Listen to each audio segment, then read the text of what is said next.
పుష్ప 2తో pan India భారీ block buster అందుకున్న క్రియేటివ్ డైరెక్టర్ సుకుమార్. కూతురు సుకృతి వేణి గాంధీ తాత చెట్టు అనే సినిమాతో బాలనటిగా ఇండస్ట్రీలోకి ఎంట్రీ ఇచ్చింది. ఆనంద్ చక్రపాణి, రఘురామ్, రాగ్ మయూర్, భానుప్రకాష్, నేహాల్ ఆనంద్ కుంకుమ నటించిన ఈ చిత్రానికి పద్మావతి మల్లాది డైరెక్ట్ చేశారు. తబితా సుకుమార్ సమర్పణలో Mythri movie makers, Naveen Yerneni, Y Ravishankar, Sesha Sindhurao కలిసి నిర్మించిన ఈ మూవీ ఈరోజు విడుదలైంది. అయితే రిలీజ్కు ముందే ఈ cinema Dadasaheb Phalke film festival వంటి పలు అవార్డులు అందుకుంది. అంతర్జాతీయ చలనచిత్రోత్సవాలలో ప్రదర్శించబడగా సుకృతి వేణి నటనకు ఉత్తమ బాలనటి అవార్డును కూడా అందుకుంది. రిలీజ్కు ముందే ఇన్ని అవార్డులు అందుకుంది.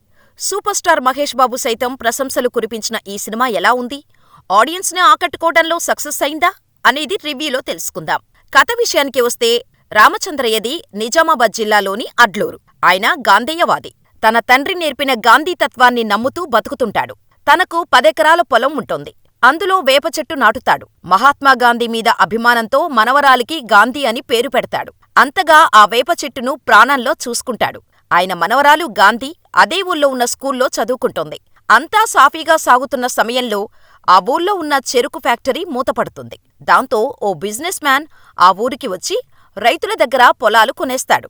కాని ఆ ఫ్యాక్టరీ కట్టడానికి దారిచ్చే పొలం మాత్రం రామచంద్రయ్య దగ్గర ఉంటుంది. ఆయన మాత్రం పొలం అమ్మడానికి అస్సలు ఒప్పుకోడు. కాని కొడుకు మాత్రం పొలం అమ్మేసి పట్నం పోతానంటాడు. ఆ క్రమంలోనే తండ్రిని నీచంగా మాట్లాడతాడు కొడుకు. అటువంటి సమయంలో గాంధీ ఏం చేసింది, ఆ తర్వాత ఏం జరిగింది అనేది సినిమా కథ. ఇక సినిమాలలో హింస ఎక్కువ అవుతుందని విమర్శించే వ్యక్తులకు ఒకసారి గాంధీ తాత చెట్టు చూపించాలి. ఎందుకంటే మహాత్మాగాంధీ నమ్మిన అహింసా సిద్ధాంతాన్ని మరోసారి మన అందరికీ చెప్పే చిత్రమిది. పద్మావతి మల్లాది ఎటువంటి కమర్షియల్ హంగులు జోలికి వెళ్లలేదు. తాను చెప్పాలనుకున్న, ప్రేక్షకులకు చూపించాలనుకున్న పాత్రలను, సన్నివేశాలను ఎటువంటి పక్కదారులు పట్టకుండా చెప్పారు. అందువల్ల నెమ్మదిగా, నిదానంగా సినిమా ముందుకు సాగింది. ఫ్యాక్టరీలు పెట్టి ఉపాధి కల్పిస్తామని పల్లెటూర్లలో వ్యాపారవేత్తలు భూసేకరణ చేయటం, అమాయకులైన రైతులు పొలాలను అమ్మి నష్టపోవటం వంటి అంశాలు ప్రేక్షకులకు కొత్త కాదు. గతంలో కొన్ని సినిమాలలో చూసినవే. అందువల్ల విశ్రాంతి వరకు చాలా నెమ్మదిగా ముందుకు వెళుతోంది. విశ్రాంతి తర్వాత అసలైన గాంధీ సిద్ధాంతం తెరపైకి వచ్చింది. 13 ఏళ్ల చిన్నారి గాంధీగిరి చేయటం, తాత చెప్పిన అహింసా మార్గాన్ని అనుసరించటం భావోద్వేగభరితంగా ముందుకు సాగుతాయి. చెట్టుకు కూడా ప్రాణం ఉంటుందని చెప్పే సన్నివేశాలు మనసుల్ని కదిలిస్తాయి. కెమెరా వర్క్, మ్యూజిక్, టెక్నికల్ అంశాలన్నీ మంచి డాక్యుమెంటరీ చూసిన ఫీలింగ్ కలిగిస్తాయి. సుకుమార్ కూతురు సుకృతి వేణి విషయానికి వస్తే చాలా బాగా నటించింది.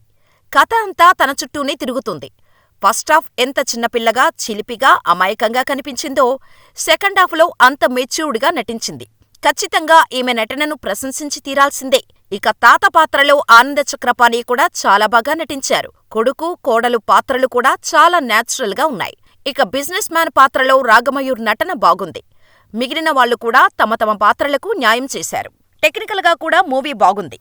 మ్యూజిక్ డైరెక్టర్ రీ అందించిన పాటలు, బీజీఎం బాగుంది. ఆర్ఆర్ ఎమోషనల్గా కనెక్ట్ చేసింది. సినిమాకివి ప్లస్ అయ్యాయి. విశ్వదేవబత్తుల, శ్రీజిత చెరువుపల్లి కెమెరా వర్క్ న్యాచురల్గా ఉంది.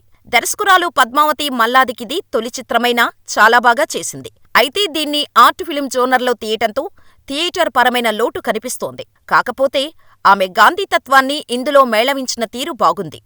గాంధీ సిద్ధాంతాన్ని మర్చిపోతున్న ఈ రోజుల్లో దాన్ని ఈ రూపంలో చూపించటం, జనాలకు చెప్పే ప్రయత్నం అభినందనీయం. ఎమోషనల్గా సినిమాని కనెక్ట్ చేయటంలోనూ ఆమె సక్సెస్ అయ్యారు. ఇలాంటి సినిమాలు నిర్మించాలంటే నిర్మాతలకు గట్స్ కావాలి. ఈ విషయంలో మైత్రి, తబిత మిగిలిన నిర్మాతలను అభినందించాల్సిందే. కమర్షియల్ సినిమాల యుగంలోనూ అప్పుడప్పుడు కొన్ని కళాత్మక సినిమాలు వస్తుంటాయి. ఆఫ్ బీట్ కాన్సెప్ట్తో వచ్చే ఆ సినిమాలకు బాగుంది, బాలేదు అనే 2 మాటలతో చెప్పలేం. అలాంటి సినిమానే గాంధీ తాత చెట్టు.